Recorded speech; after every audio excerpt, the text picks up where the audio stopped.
কেউ কথা রাখেনি। ৩৩ বছর কাটল, কেউ কথা রাখেনি। ছেলেবেলায় এক বষ্টমী তার আগমনী গান হঠাৎ থামিয়ে বলেছিল, শুক্লা দ্বাদশীর দিন অন্তরাটুকু শুনিয়ে যাবে।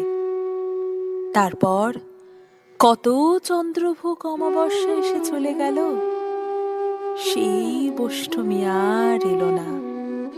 ২৫ বছর প্রতীক্ষায় আছি। মামাবাড়ির মাঝি নাদের আলী বলেছিল, তুমি বড় হও দাদা ঠাকুর, তোমাকে আমি ৩ প্রহরের বিল দেখাতে নিয়ে যাব, যেখানে পদ্ম ফুলের মাথায় সাপ আর ভ্রমর খেলা করে। নাদের আলী, আমি আর কত বড় হব? আমার মাথা এই ঘরের ছাদ ফুঁড়ে আকাশ স্পর্শ করলে তারপর তুমি আমায় ৩ প্রহরের বিল দেখাবে? একটাও রয়্যাল গুলি কিনতে পারিনি কখনো। লাঠি লজেন্স দেখিয়ে দেখিয়ে চুষেছে লস্কর বাড়ির ছেলেরা। ভিখিরির মতো চৌধুরীদের গেটে দাঁড়িয়ে দেখেছি ভেতরে রাস উৎসব। অবিরল রঙের ধারার মধ্যে সুবর্ণ কঙ্কন পরা ফর্সা রমণীরা কত রকমের আমোদে হেসেছে। আমার দিকে তারা ফিরেও চায়নি। বাবা আমার কাঁধ ছুঁয়ে বলেছিলেন, দেখিস একদিন আমরাও। বাবা এখন অন্ধ, আমাদের দেখা হয়নি কিছুই।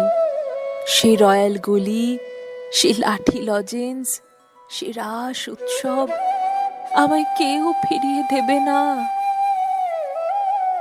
বুকের মধ্যে সুগন্ধি রুমাল রেখে বরুণা বলেছিল, যেদিন আমার সত্যিকারের ভালোবাসবে সেদিন আমার বুকেও এরকম আতরের গন্ধ হবে।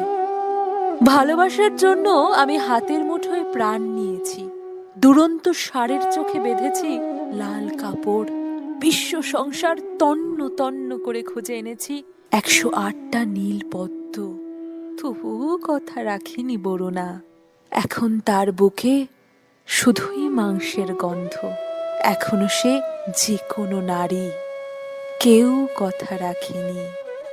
৩৩ বছর কাটল, কেউ কথা রাখে না, কেউ কথা রাখে না।